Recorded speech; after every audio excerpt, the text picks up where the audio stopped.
Welcome to True Crime Boss. I'm Jarrett Ferrantino. We're talking about what's right and what's wrong about the Bryan Kohberger plea agreement. I want to talk about what's wrong, in my opinion, with how the Kohberger plea agreement came to be and how it was imposed on the families of Zana, Ethan, Maddie, and Kaylee. I believe, let me say this from the beginning, I believe Bill Thompson and his team did a very good job conducting the investigation, being led to Bryan Kohberger, and prosecuting Bryan Kohberger. I also think they've done a very good job of maintaining certain confidentialities and really preserving the integrity of this investigation. There is much we, as we sit here today in June 25, don't have answers to because they followed the rules and they maintained the integrity of the investigation.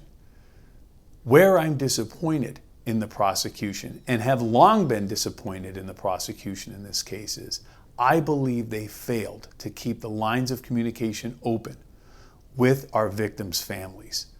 Since the beginning, you will recall our victims' families were reaching out to the press.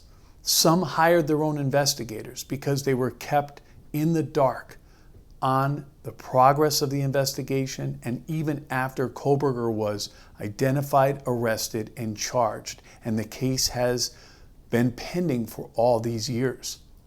The chief complaint has been they're in the dark, and that should never happen. I've been a prosecutor for 20 years. I've prosecuted homicide cases. I've prosecuted death penalty cases.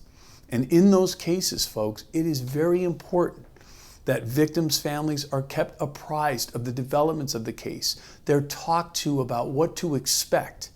Even the concept of a plea agreement. I would introduce a plea agreement even before it was on the table. I would say to families, don't get mad at me. Don't throw anything at me. But I want you to understand something. If these folks bring us something fair by way of a plea, I'm going to bring it to you and we're going to talk through it. But I would also tell victims' families, your input is important. It's invaluable to me. But you do not make the ultimate decision. Our prosecution team, or in many cases, the district attorney and chief prosecutor himself or herself, make that decision. Victims' families are on the bus, but they're not driving the bus. I think there's been a tremendous failure in this case because Bill Thompson has failed to keep those lines open. Folks, the Gonsalves family released a statement claiming this plea is not justice, and they were shocked by the plea and that it wasn't discussed with them. They weren't met with. In fact, they said they found out about this plea via a letter from Bill Thompson attached to an email to them. That's unacceptable, in my opinion. I've had those conversations multiple times. Some families need to be counseled more than once. I understand time is of the essence. I understand that there may be a school of thought that says, hey, Kohberger's willing to take this deal now, make it happen quickly. Get him in here, get him before the court, have the plea entered. But to spring that and Pearl Harbor this plea upon the family really is unacceptable. There's plenty of time to have that conversation. And the Gonsalves family, I've read their statements. They may never have been willing to accept this plea, but they should have been treated with more dignity than they were. You may not have the messaging problem or the difficulty and the PR problem you're having now, and you may not care about that. But folks, we have an obligation that justice be meted out and that people are left with a sense of justice. And I think this component of the case really has left a sad mark on what could be viewed as a good and fair result in this case. There's never going to be a result that brings Zana, Maddie, Kaylee, and Ethan back. But there's a result that can allow for the families to have some closure and get the hell out of that courtroom and begin to heal. So let's talk about the other benefits of taking this plea. You'll hear people say, well, he can't tie the courts up in appeals now.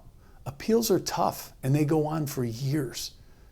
Bryan Kohberger would be marched back into a courtroom, probably with new lawyers, making all kind of claims on his behalf, never giving families true closure because there's always this chance that the case could be sent back. Do you want to live with the threat that Bryan's case can be sent back? And let me say this, as an individual who's prosecuted death penalty cases, you have to understand there's appeals and then there's death penalty appeals. They are viewed under an electronic microscope like you wouldn't believe. They are picked apart for every little detail because lawyers out there, and there are tons and tons of lawyers out there fighting for the lives of defendants like Bryan Kohberger. And it's noble work in their world if that's the kind of work you want to do. Particularly, I don't do that kind of work. But they fight like hell to save someone like Bryan Kohberger's life. And they pore over those records. And they make claims in appeals court that could bring this case back. Or even worse, set Bryan Kohberger free. Look up the J. Smith case in Pennsylvania. A man literally walked from death row as a free man. So these are the risks that are avoided with this plea because Bryan Kohberger waives his right to an appeal. That's huge. That's finality. That's something worth considering. That's peace and peace of mind. Two things that these families desperately need. Although there was a desire to let Bryan Kohberger come into that courtroom, look at the evidence and see what he did. Face the music. Face the prosecution. I get it. I get that. I've been there. I've done it. But at what cost and at what risk? That's what you have to think about. I used to tell families, courtrooms are not a place to gamble. If you want to gamble, go to Bally's, go to the Mohegan Sun. Don't come into this courtroom to gamble. Because if you lose big.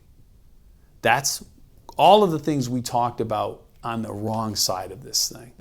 The other thing I believe is there is a sense of justice out there that people feel an eye for an eye and a tooth for a tooth is the only justice. When they look at what happened to these four beautiful young people, they say Bryan Kohberger's life should hang in the balance. In fact, he should be put to death by firing squad.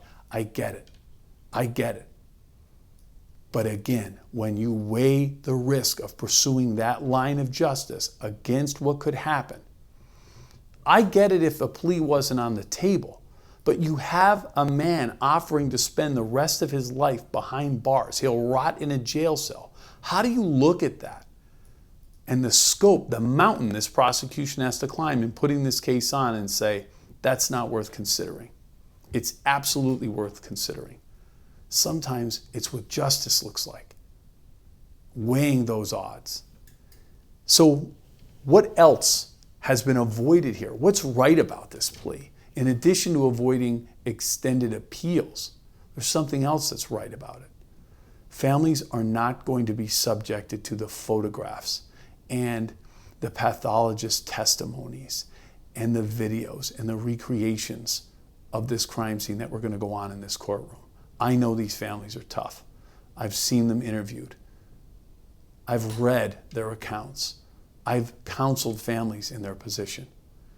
But folks, I've seen families be re-traumatized in that courtroom when they are subjected to the photographs of their loved ones brutally murdered in living color. And that's something that was avoided with this agreement. The other thing, folks, is Bryan Kohberger has to come into that courtroom and admit what he did. He may not say why, and I know people may want to know why. But if my loved one was killed, whatever he says and why he did it would be immaterial because there's no reason that can justify what he did. But he does have to come in and admit that he did it. There'll be a factual basis put on the record, and Bryan Kohberger will be put under oath, and he will acknowledge that he killed Maddie, Kaylee, Zaina, and Ethan. And that is some finality, folks. I believe he may even have to say he's sorry in the wake of these victims confronting him at what's coming at his sentencing, because that's the next chapter. The judge has already indicated that sentencing will occur later this month. At sentencing, the loved ones of our 4 beautiful victims will be given the opportunity to confront Kohberger.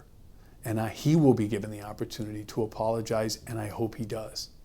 But no matter what is said, he'll be getting 4 consecutive life sentences. He ain't ever getting out of there. And that's not nothing.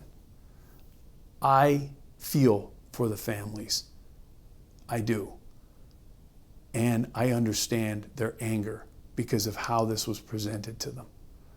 But I hope, as Bill Thompson says in his letter, that they will come to see that this may be a just result. This isn't a commentary on the death penalty, folks. I'm a prosecutor who sought the death penalty. This is an acknowledgement of the realities of the court system in the world we live in. It's the greatest system in the world, but it is not perfect. So before you look at something and say, he should die, this is not justice, consider what may be just and what may be a fair deal, considering the risks and what's avoided. Thank you.